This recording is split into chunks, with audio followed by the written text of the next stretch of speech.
एक गांव में एक मूर्तिकार रहता था। वो बहुत सुंदर मूर्तियां बनाता था। उसकी मूर्तियां पूरे गांव में बिकती थीं। दूर दूर से लोग उसकी मूर्तियां खरीदने आते थे और उन मूर्तियों को बेच के वो काफी अच्छा धन कमा लेता था। जल्द ही उसके घर एक बेटा हुआ। वो बेटा बचपन से ही मूर्तियां बनाने का शौक रखने लगा। वो बचपन से ही मूर्तियां बनाने लगा। वो जब भी कोई मूर्ति बनाता तो उसके पिता यानी मूर्तिकार उसे कहते कि इस तरफ से थोड़ा फर्क है मूर्ति में, और वो बच्चा भी बचपन से ही काफी सुंदर मूर्तियां बनाने लगा। बट जब भी वो मूर्तियां बनाता तो उसके पिता हमेशा उसको टोकते। वो ये तो कहते कि तुमने मूर्ति तो अच्छी बनाई है, पर अगली बार इससे अच्छी बनाना। वो कोई ना कोई फर्क मूर्ति में उसे दिखा देते थे और बच्चा भी मूर्तिकार की बात को मानकर उस मूर्ति को दोबारा बनाता, अच्छे से बनाता। ऐसे करते करते साल बीत गए। अब बच्चा बड़ा होने लगा। वो अपने पिता से भी अच्छी मूर्तियां बनाने लगा। जब भी वो मूर्ति बनाता तो फिर भी उसका पिता उन मूर्तियों में कोई ना कोई कमी बता ही देता था। अब धीरे धीरे उस बच्चे की मूर्तियां पूरे गांव में बिकने लगी। वो बहुत ही अच्छी मूर्तियां बनाता था, इसमें कोई शक नहीं। वो अपने पिता से भी अच्छी मूर्तियां बना रहा था। पिता की मूर्तियां पुराने वाले दाम में ही बिक रही थी, पर उसके बच्चे की मूर्तियां अब नए दामों में बिक रही थी। बच्चे के मूर्तियों के दाम बढ़ गए थे। दूर दूर से लोग उसकी मूर्तियां खरीदने आते थे। और फिर जब अगली बार मूर्तिकार ने अपने बच्चे को बोला, अपने बच्चे को सलाह दी कि मूर्ति में कुछ कमी रह गई है, तो बच्चे का सब्र खत्म हो गया। उसने बोला, पिताजी, आप तो ऐसे कहते हैं जैसे कि आपकी मूर्तियां मेरी मूर्तियों से काफी अच्छी हैं। ये बात आप भी जानते हैं कि मेरी मूर्तियां आपसे ज्यादा दामों में बिक रही हैं। बच्चे की इस बात को सुन के मूर्तिकार चुप हो गया और मूर्तिकार ने आगे फिर कभी अपने बच्चे को कोई सलाह नहीं दी, ना कोई कमी बच्चे की मूर्तियों में दिखाई।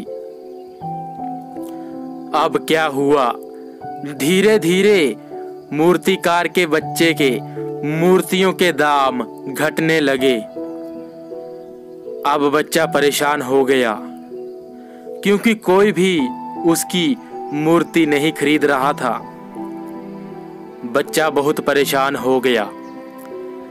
बच्चा अपने पिता के पास गया, यानी मूर्तिकार के पास गया। बच्चे ने मूर्तिकार को अपनी समस्या बताई और मूर्तिकार बहुत शांति से उसकी बातों को सुन रहा था, मानो जैसे उसे पहले ही पता हो कि ये एक ना एक दिन मेरे पास जरूर आएगा अपनी समस्या लेके। बच्चे ने सवाल किया, क्या आपको पहले ही पता था कि मैं आपके पास ये समस्या लेके आने वाला हूँ। मूर्तिकार ने हंस के जवाब दिया, हाँ। तो बच्चे ने बोला कि आपने मेरा पिताजी मार्गदर्शन क्यों नहीं किया? तो पिता ने बोला, मैं भी इस स्थिति से गुजर चुका हूं जिस स्थिति से तुम गुजर रहे हो। पिता ने उसे जवाब देते हुए कहा कि लोग तुमसे ज्यादा अच्छी मूर्तियों की मांग करते हैं। पिता ने उसे समझाया कि मैं जब भी मूर्तियों में कोई समस्या दिखाता था तुमको, तो तुम मन में ठान लेते थे कि मुझे और अच्छी मूर्ति बनानी है, और अच्छी मूर्ति बनानी है। बस इसी सोच के चलते तुम बहुत अच्छी मूर्तियां बनाते थे। पर जब तुम्हें ये लगा कि मेरी मूर्तियां अब इससे अच्छी नहीं बन सकती, या इससे अच्छी कोई मूर्ति बना ही नहीं सकता, तो तुम रुक गए कुछ नया सीखने में। बच्चा अपने पिता को देखता रहा। पिता जवाब देते रहे। पिता ने बोला कि लोग तुमसे डिमांड करते हैं कि तुम अच्छी मूर्तियां बनाओ। मैं भले ही तुमको टोकता था, भले ही कोई समस्या भी नहीं थी मूर्तियों में, मैं फिर भी तुम्हें समस्या दिखाता था। इसका मतलब ये था कि मैं चाहता था कि तुम अपनी जिंदगी में कभी भी सीखना मत छोड़ो।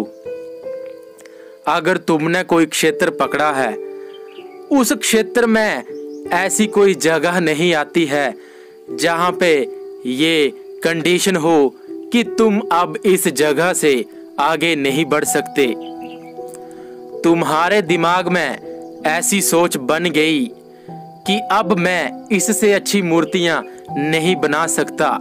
पिता का अपने बेटे को बार बार टोकने का ये मतलब था कि वो उसे शिक्षा देना चाहता था कि अपनी जिंदगी में अगर कोई क्षेत्र पकड़ा है तो एक जगह पे ना रुक जाए, उस जगह से डेवलप होता रहे, होता रहे, होता रहे, और इतनी डेवलपमेंट हो जाए उस क्षेत्र में कि वो कभी भी अपने क्षेत्र में सीखना बंद ना करे, सीखना बंद ना करे। पिता ने यही बोला कि तुम अपनी जिंदगी का एक रूल बना लो कि कभी भी अपने काम से सेटिस्फाई मत होना।